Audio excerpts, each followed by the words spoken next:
I've met so many models where they're like, yeah, I did this lingerie shoot, and it's like, it's just all over the internet and I can't get rid of it, and I wish I never did it. And I don't ever want that for women. Me or any other girl or even a guy, any kind of model shouldn't have to be forced or peer pressured into something like that. And I think it's very nostalgic, I guess, because I mean, I know I talked about how a lot of the models nowadays are older than me and stuff, but there are some of the younger girls that I've met, and they're like 15, 14, and they're already getting messages about boudoir and lingerie and Playboy, and I'm like, that's crazy. Yeah, no, that's insane. And I get like models sometimes look a lot older than they actually are, but most of the time models have their age in their bio, so I don't understand how people could have the heart to ask a child for that kind of stuff.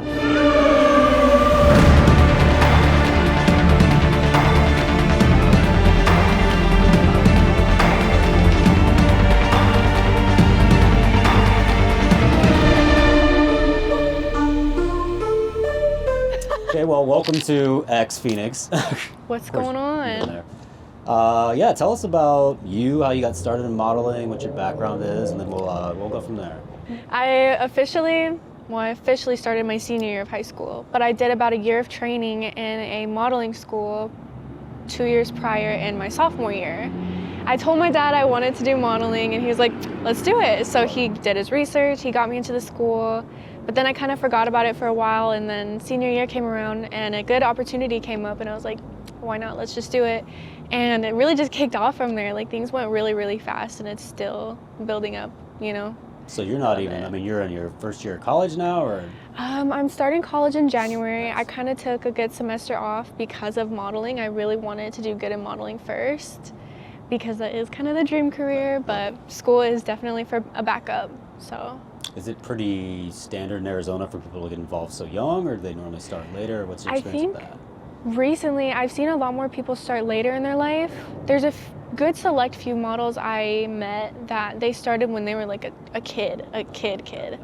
But a lot of models that I've met, a lot in Arizona Fashion Week, they're in their like 30s or 40s, and they're saying they're just starting. So I'm telling my mom she should start, but she's like, I don't have what it takes. What did she say? I don't have it. I'm too old. Whatever, Mom. Never too old. Never too old. No. I'm certainly old. Here we go. Yeah, tell me about, I know I reached out to you months ago, actually. Yes. It's actually for the earlier part of the short film that we're working on now. It'll be for the show in this summer. But yeah, the Mahalia Project, I think one way I open phone calls all the time is people like, they have questions, because people always have questions. They're kind of like, what the hell is this? Anti-human trafficking, fashion, media. Yeah, tell us how you first interpreted it, why you wanted to be part of it, what your reaction was, those kinds of things. I think when you first contacted me, I was a little nervous because I was still very new to the industry. I told my mom about it, and I told her like, oh, they're an anti-human trafficking organization, but they do it in a fashion sense. And she's like, I think it sounds great. I think you should go for it. And I'm like, love it. Okay, let's do it. Still got it. But I kind of got to sit down with her and talk a bit more about it, because she, again, has always been the type to make sure I'm aware in those situations. Like, she is the type to have me carry her own pepper spray. She would have me go see movies with her about human trafficking, about sex trafficking, and she's a very, not paranoid, but careful, cautious person, and she wants me to be the same way. So when you contacted me, I was like, I think this is a great opportunity, because if I have someone like my mom to help me be aware about those situations, why can't I be the same person for a ton of other girls, you know? There's so many other people out there that just don't have those kind of parents that aren't protective like that, and they don't care about it. They're very meh, they're very, what's the worst that could happen? But it's definitely a mentality. Yeah, but I think it was just a really good opportunity to spread awareness around that situation. Yeah, what's your experience been like in terms of shoots? I know you just did our transformation show that we had a couple weekends ago. How has the overall experience been? You know, has it been empowering? You know, what has it meant to you? I think confidence-wise, when it came to modeling, it helped me so much.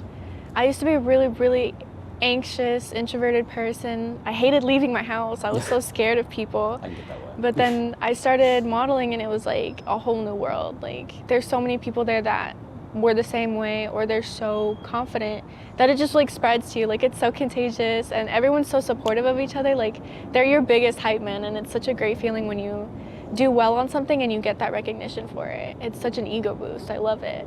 But there is the times where, you know, you come across the creepy people, the photographers that want you to do like lingerie and boudoir shoots. And at the time, I'm still like 17, I'm still a minor, and they're like kind of starting to beg me to do it. And I'm like, red flag. I gotta back up a little bit. Sorry guys. But that's why I have like my mom as my manager. She gets to have her second say, kind of give me advice on what I should tell these people. And then, you know, I met a lot of photographers who are like family now, and they're also like, you know, really protective, and they're like, you have to have boundaries, you have to set your boundaries, make a list of things you do and don't do in this industry, and you need to stand on it, because there will be people who try to convince you to the ends of the earth, and you need to cut them off if it gets to that point. But overall, like with the modeling industry and with Mahalia especially, it's very, very, how do I explain it? Confidence inducing, because Mahalia was very emotional for me, at least. And I was really appreciative to be a part of the organization. So thank you. I love hearing that. Yeah, it's emotional for all of us. Yes, of course. I mean, especially the trailer that we did at Transformation with advertising our next show. Like, that has a lot of my story, and that's kind of been the big, I think the big emphasis and the big contrast is to our last years. We've been around, you know, for almost 11 years now. Yeah. August, I guess actually it's been 11 years. Damn. Kind of just flew by. Yeah, I mean, for, you know, almost a decade, it wasn't me. I mean, I've talked about this in prior podcasts, that people would meet me and they thought that, you know, I was a woman, or, you know, I was a black woman because Mahalia is a black woman, or like they just did not expect, you know, me to be the face of it behind it. Yeah. I've always just kind of been shadowed, and I love that anonymity where, like, I mean, as a videographer, you don't like being on camera anyway. It's pretty much a given. Yeah. But I think for me, it's been something that, like you said, confidence inducing. I think that a lot of the undergirding of like why I wasn't out there is I wasn't confident about it. Mm-hmm. My story didn't matter. I know that I talked about at the Transformation show that there was this element of like imposter syndrome because I'd never been trafficked. Yeah. And it's taken me like a season of past reflection to really realize that though I've never been sold into sex slavery, I do share this fear of healing and this fear of hope that a lot of trafficking victims have. They don't want to go back out into spaces where of course, yeah. there could be danger again, or they trust and they love someone again and that person hurts them. And so it's been a pretty big season of God being like, yeah, man, you don't have to have, you know, been sold into sex slavery to be able to bond and connect with people that are afraid of having their world shattered all over again. And I think that's kind of what the next big tier and direction of Mahalia is at large, looking at, I mean, from a trafficking perspective, people being at risk, because when you live your life like that and you're afraid and people and pimps can see that, they will exploit it. And that's one of the key things they look for in the American market for sure is who's afraid of getting their heart broken, who's weak, who's vulnerable to this, you know, manipulation that would allow me to sell you or allow me to get money out of you or sex or whatnot.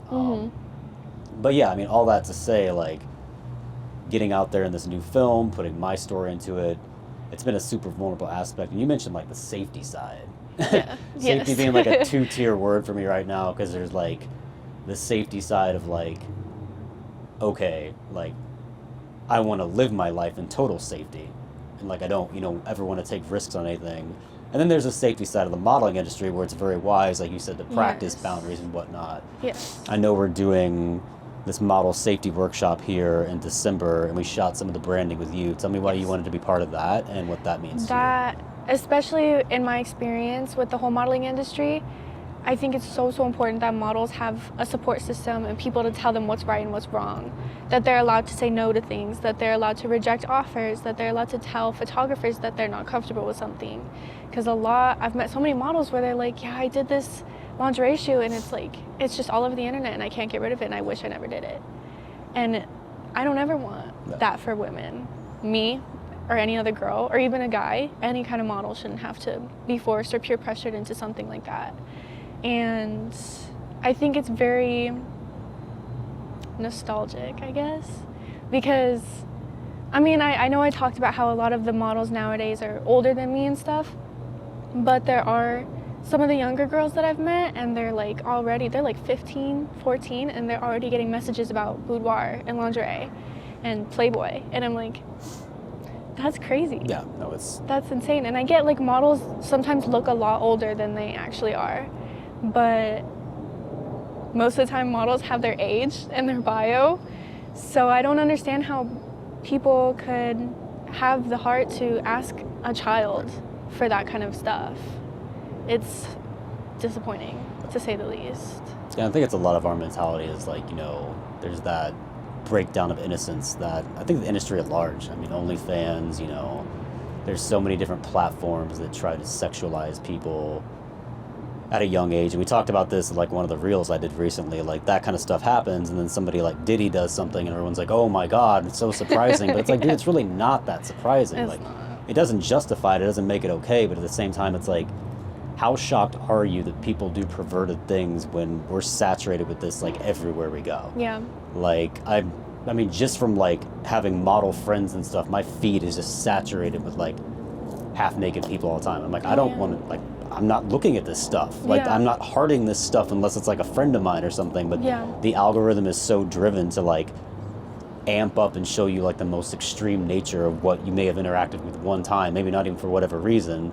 And it's like so hard to get away from. I mean, speaking as a male, like especially like, you know, I try to hold myself accountable. There's things that I don't want to see. There's places that I don't want my mind to go. And it seems like that's very challenging in culture. And especially, I know with girls too, it's like, you want to get into modeling, but there's always those photographers that want to do this. Like, I shot it a few years ago, and like I've gotten rid of it. Like, for me, it doesn't, especially with the work that I've done, it doesn't coincide. And I'm not judging anybody who wants to do Playboy or, you know, OnlyFans. I know there's people that celebrate it, people that make a ton of money off of it, and that's, you know, I hope they don't hear this in any kind of judgment, but it's okay to not do that kind of content. It's okay to build a career that says, sure, like, fuck it, I'll make less money not doing this than, oh, I get to buy, you know, the Lambo I wanted because, you know, I'm doing OnlyFans, which is honestly a small percent anyway. So we know there's OnlyFans managers taking all the money and stuff. It's ridiculous. Yeah. Tell me about the transformation show. You said Mahalia was emotional. I think that was probably one of our more emotional events that we've done. Tell me how that experience was. When I went to the casting, I got to meet Ashley for the first time, Ashley Lagos. She was so sweet, and I love her so much. I didn't realize I went to high school with her daughter until after the show, or actually day of the show. I don't think I knew that detail. Yeah, it was crazy. Love it.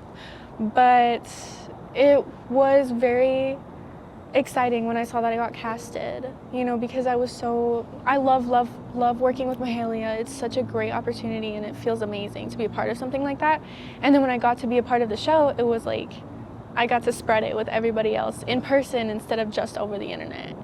And we went into the show, we tried on our vintage clothing for all of our outfits. We finally got to see the flower headpieces, and we got to hear about all of the details about the show, about the shadows and the crowd, interacting with everyone, about Neve opening for everything, and she did amazing. She was so adorable. It's 11 years old. Yes, 11 years old. Good for her. And when I was walking in the show and I got to see everyone in the audience, I saw my mom in the audience. A lot of my brother's friends were there because they were interviewing. And it was very I kind of felt it slap me in the face for a second. I was like, wow, like, this is a great feeling to see everyone here, to know about this cause, to be here for Ashley and just celebrate for the awareness. And I think, like, yeah, you mentioned just feeling the feeling and having it be real. Like, I think that's when it becomes real. Like, I will say that we were digital for so many years. Like, I'd bump into people in certain spaces that maybe followed the Instagram, or like friends that, you know, saw the campaigns. But once we started doing like the content days and the fashion shows, there's nothing. It's like an unmatched feeling to be in those spaces and be like, oh wow, like, people really care about this. Like, one of the first videos I ever did when I got started in video editing, like, I mean, a long time ago. I remember just like, and I still have this thing, like, this is what really like excites me, is like, I'll just hover at the back of the room and I'll watch people's faces. And I think when I I guess got a big heart for video editing at a deep level was I watched this father and his daughter that were in the video, and they just were sobbing because they had been from like this underprivileged Burmese community in the city we lived in, and they had never been part of anything that made them feel like important. And so when I realized the inclusivity and the fact that you're producing projects that make people feel so valued and like they're part of something. I mean, I literally was on the phone with somebody for 3 hours the other day, and a lot of it was just like praising Mahalia and how honored they felt to be part of it. And I'm like, dude, we're this small little grassroots thing. It's not like Sony's calling you right now, but it's not about that. It's not about the cloud. It's not about the exposure for them. It's about being part of something that has a true impact. And I think we've done a good job of getting closer and closer each time to hitting that mark of something that really matters. Absolutely. The next show, I think, is definitely going to be super emotional. Really? So I'm just trying to figure out, that one has a lot of things in it. And you guys will see things as we get closer that you're probably just like, what the hell? Because my team's like, what the hell? I'm like, what the hell? And I'm making it. Like, but yeah, I mean, some of the stuff it's going to be pretty intense. And that's the big thing is like, I've never been one to really shy away from intensity, but I do think that on a marketing level, I've always been like, go for the, just go 100, like do it. Go hard or go home, piss people off, make them look at things. But again, back to me, it's kind of been like, okay, but yeah, you don't do that when it involves something that's like really emotional for you. Oh, yeah. And I think the one place that imposter syndrome or actually being an imposter has kind of existed is that, it's like, Daniel, you asked people to face the craziest shit they've ever faced, but you're not willing to do it. Like, you're not willing to deal with your deepest shit. You'll do like 85%. If it's a really good weekend, you'll do like 92. He's like, but there's always that 8% that you're like, nah, like, we're not going to put that out there. And so the big thing for me with the next show and everything we're stepping into as a brand is like lead by example.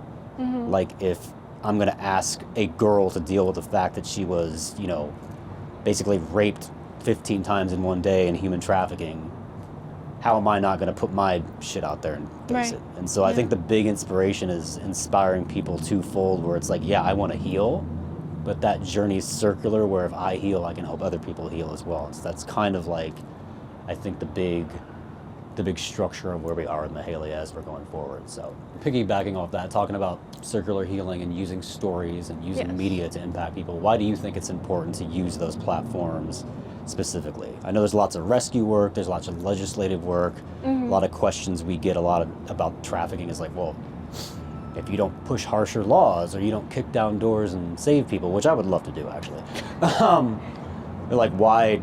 Explain to me like how art and media have anything to do with it. It's like, why, you being somebody in that industry, why is it important to use those actual tools when you're talking about this issue and you're helping people heal? I think when it comes to social media, unfortunately, but fortunately, it is so widely used now. Right. I've seen 6-year-olds on Instagram and TikTok, but because it's so widely used, it's such a good platform to get everybody's attention, to share your story and hope that some people can relate to you and feel seen, to feel real, to feel like they're not the only ones that went through something like that.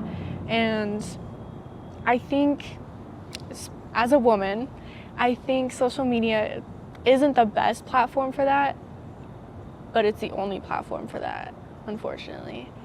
But overall, I think social media is just our only option at this point, unless you do things like the fashion shows and like in-person events.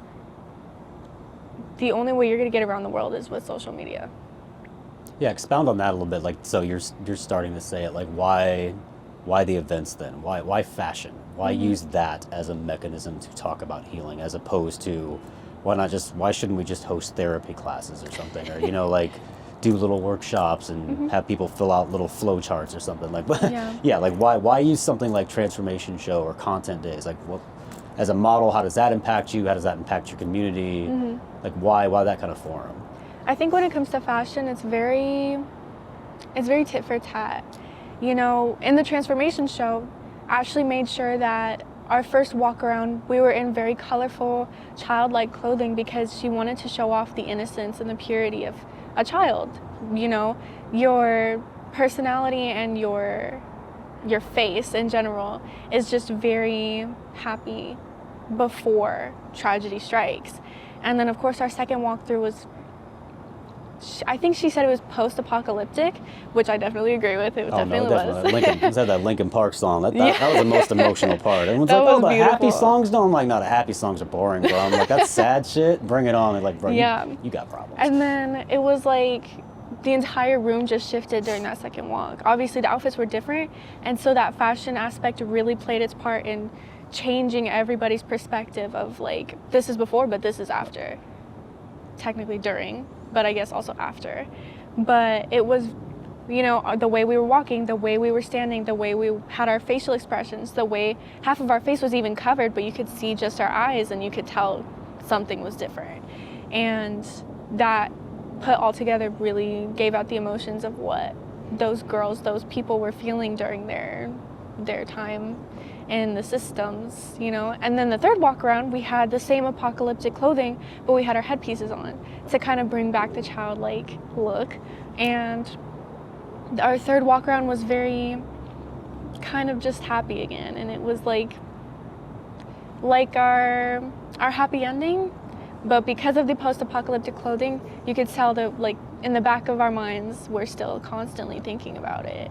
And I think that was really just Ashley's way of explaining, without words of course, how the women and the men and the kids stuck in human trafficking and sex trafficking, even if they're out of those rings, that it's never ever gonna leave their minds. Right. They're stuck there forever, even if they're not there physically. Right. I've heard it said that you might forget what somebody said, but you won't forget how someone made you feel. Yeah. And I think that the storytelling aspect of Mahalia is, when I contrast it to like legislative work or the awareness work or the stats that we get thrown up on a billboard, there's 47 million people being trafficked, like these are things you like interpret, maybe retain some information, but they're not experiences in a practical sense of like, oh, I heard about someone's experience, but that wasn't mine. I think that, especially with fashion shows like that, especially with the trailers that we shoot, and one thing I've had to learn about, you know, me as a director and like a vision director for the brand,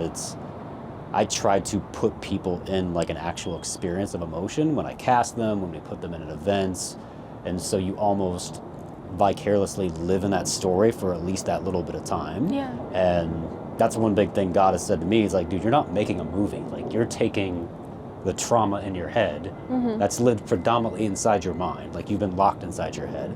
He's like, and now you're bringing it into a real world context. So like, for the first time ever, the characters in your mind, you're casting them as actors and actresses, but they're standing on a physical city street that you can touch in a real world that you live in. And in a way, you're crashing all of your inside trauma world into actual reality. And I think that's something that happens with our experiences that's unprecedented and impossible to recreate without such intention. And the bravery and the boldness to just be like, this is gonna piss people off and make them uncomfortable. Yeah, like, for sure. We've had to really accept that, like, even the idea of like, well, this is gonna, I mean, the shows are gonna trigger people. And, you know, I know what it's like to be triggered. Everybody does. It's not fun.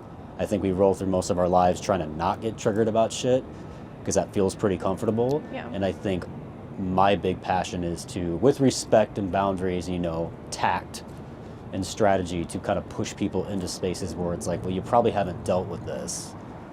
Let's have a conversation. Absolutely. And so that's kind of the next place we're going, and a little bit scary. It's okay. I may be over the top with it, but I think it helps though to, you know, because if people haven't experienced something like that, you're at least giving them a taste. Right. You're giving them the smallest piece possible without actually letting them experience it. And there's a lot of awareness side in that too. I think that a lot of people don't know. And that's consistently a feedback that we get, is like, I had no idea this was happening. Yeah. Like, so I'm grateful for that. So why should people get involved?